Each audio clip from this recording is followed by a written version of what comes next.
નમસ્કાર. B Ed, TET કે TAT જેવી પરીક્ષાઓની તૈયારીમાં વૃદ્ધિ અને વિકાસનો વિષય કેટલો મહત્વનો છે એ તો આપણે સૌ જાણીએ છીએ. તો ચાલો આજે આ વિષયને બિલકુલ સરળ રીતે સમજીએ અને પરીક્ષા માટે પાક્કું કરી લઈએ. ચાલો સીધા જ એ પ્રશ્ન પર આવીએ જે પરીક્ષામાં લગભગ પૂછાય જ છે. વૃદ્ધિ અને વિકાસ આ બંને વચ્ચેનો મુખ્ય તફાવત શું છે? આ સમજાઈ ગયું તો સમજો અડધું કામ પૂરું. તો જુઓ, આ તફાવત બહુ જ સ્પષ્ટ છે. વૃદ્ધિ એટલે શું? બસ શરીરમાં થતા ફેરફારો, જેમ કે ઊંચાઈ વધવી, વજન વધવું અને માપી શકાય છે. એટલે એ માત્રાત્મક છે અને અમુક ઉંમરે એ અટકી પણ જાય છે. પણ વિકાસ એ તો આખી જિંદગી ચાલતી પ્રક્રિયા છે. એ ફક્ત શારીરિક નથી, પણ માનસિક, સામાજિક બધી જ રીતે થતો ગુણાત્મક ફેરફાર છે. અને બીએફ સ્કિનરે કેટલી સરસ વાત કહી છે કે વિકાસ એ સતત એટલે કે ક્યારેય ન અટકતી અને ક્રમિક એટલે કે સ્ટેપ બાય સ્ટેપ થતી પ્રક્રિયા છે. આ એક વાક્ય વિકાસનો આખો ખ્યાલ સ્પષ્ટ કરી દે છે. સારું, તો વિકાસ એક વ્યાપક પ્રક્રિયા છે એ તો આપણે સમજ્યા, પણ એના મુખ્ય પ્રકારો કયા છે? ચાલો વિકાસના આ 5 આધારસ્તંભોને એક પછી એક જોઈએ. સૌથી પહેલો અને જે સહેલાઈથી દેખાય એ છે શારીરિક વિકાસ. એટલે કે બાળકની ઊંચાઈ, વજન વધવું, હાડકાં અને સ્નાયુઓ મજબૂત થવા, વર્ગખંડમાં બાળક પેન્સિલ કેવી રીતે પકડે છે કે પછી મેદાનમાં કેવી રીતે દોડે છે, એ બધું જ આ શારીરિક વિકાસ પર નિર્ભર કરે છે. પછી આવે છે માનસિક વિકાસ. આને જ્ઞાનાત્મક વિકાસ પણ કહેવાય છે. બાળકની વિચારવાની, યાદ રાખવાની, તર્ક લગાવવાની અને કોઈ સમસ્યાનો ઉકેલ લાવવાની શક્તિ કેવી રીતે વધે છે એ બધું આમાં આવે. જ્યારે કોઈ વિદ્યાર્થી ગણિતનો દાખલો ઉકેલે છે ત્યારે એનો માનસિક વિકાસ જ કામ કરતો હોય છે. ત્રીજો પ્રકાર છે સામાજિક વિકાસ. એટલે કે બાળક બીજાઓ સાથે કેવી રીતે ભળે છે, મિત્રો કેવી રીતે બનાવે છે અને સમાજના નિયમો કેવી રીતે શીખે છે. શાળા એ સામાજિક વિકાસ માટેનું એક બહુ મોટું પ્લેટફોર્મ છે, ખરું ને? અને સામાજિક વિકાસ સાથે જોડાયેલો છે સાંવેગિક વિકાસ. એટલે કે પોતાની અને બીજાની લાગણીઓને સમજવી, ગુસ્સો, ખુશી, દુઃખ જેવી લાગણીઓને કાબૂમાં રાખવી. જે બાળક સાંવેગિક રીતે સ્થિર હોય એ વર્ગમાં વધુ સારી રીતે ધ્યાન આપી શકે છે. અને છેલ્લો પ્રકાર છે કારક વિકાસ. આ એટલે શારીરિક હલનચલન પર કંટ્રોલ. દોડવું, કૂદવું, બોલ ફેંકવું એ બધું મોટા સ્નાયુઓનું કામ છે. જ્યારે લખવું, ચિત્ર દોરવું કે શર્ટના બટન બંધ કરવા, એમાં નાની નાની સૂક્ષ્મ કુશળતા વપરાય છે. આ બંને કારક વિકાસનો જ ભાગ છે. તો આપણે વિકાસના 5 પ્રકારો જોયા. હવે એ જોઈએ કે બાળકના જીવનમાં આ વિકાસ કયા તબક્કામાંથી પસાર થાય છે. મુખ્યત્વે બાળકના વિકાસને આ 4 તબક્કામાં વહેંચવામાં આવે છે: શૈશવ, બાલ્યાવસ્થા, તરુણાવસ્થા અને યુવાવસ્થા.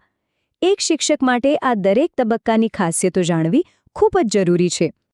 શૈશવ એટલે કે જન્મથી 2 વર્ષ. આ તબક્કામાં શારીરિક વૃદ્ધિ ખૂબ જ ઝડપી હોય છે. બાળક પોતાની આંખ, કાન, ત્વચા જેવી ઇન્દ્રિયોથી જ દુનિયાને શીખે છે અને સંપૂર્ણપણે બીજા પર નિર્ભર હોય છે. પછી આવે છે બાલ્યાવસ્થા. અહીં શારીરિક વૃદ્ધિ થોડી ધીમી પડે છે, પણ ભાષાનો વિકાસ ખૂબ ઝડપથી થાય છે.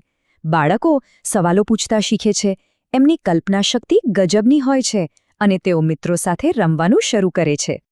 અને પછી આવે છે તરુણાવસ્થા. 12 થી 18 વર્ષનો સમય. આ એક તોફાની તબક્કો છે. શરીરમાં ઝડપી ફેરફાર થાય છે, લાગણીઓમાં ભારે ઉતાર ચઢાવ આવે છે અને હું કોણ છું એ સવાલ સતત મનમાં ચાલતો રહે છે. આ ઉંમરે મિત્રોનો પ્રભાવ સૌથી વધુ હોય છે. હવે એક બહુ જ અગત્યના મુદ્દા પર આવીએ. બાળકમાં સાચા ખોટાની એટલે કે નૈતિકતાની સમજ કેવી રીતે આવે છે. આ સમજવા માટે જીન પિયાજેનો સિદ્ધાંત પરીક્ષા માટે ખૂબ જ મહત્વનો છે. ચાલો એને જોઈએ. પિયાજે કહે છે કે શરૂઆતમાં બાળકને સાચા ખોટાની સમજ નથી હોતી.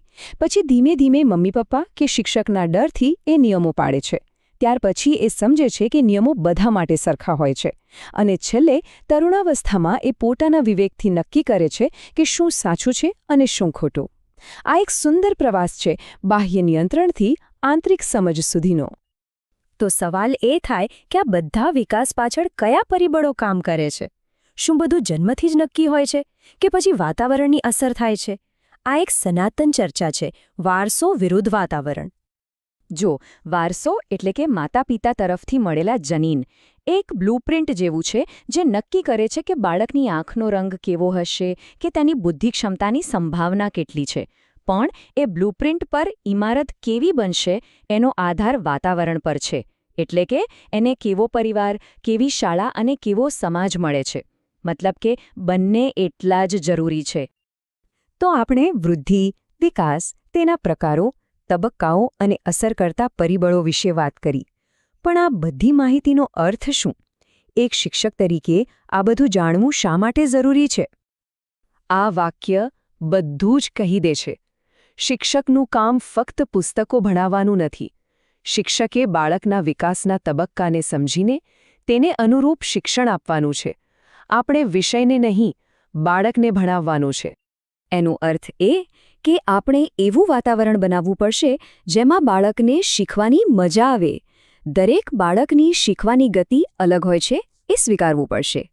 અને ભણાવવાની સાથે સાથે પ્રવૃત્તિઓ દ્વારા તેમનો સામાજિક અને નૈતિક વિકાસ પણ કરવો પડશે. આ જ એક સાચા શિક્ષકની નિશાની છે. અને અંતમાં આ એક વિચાર સાથે આપણે સૌએ આગળ વધવાનું છે.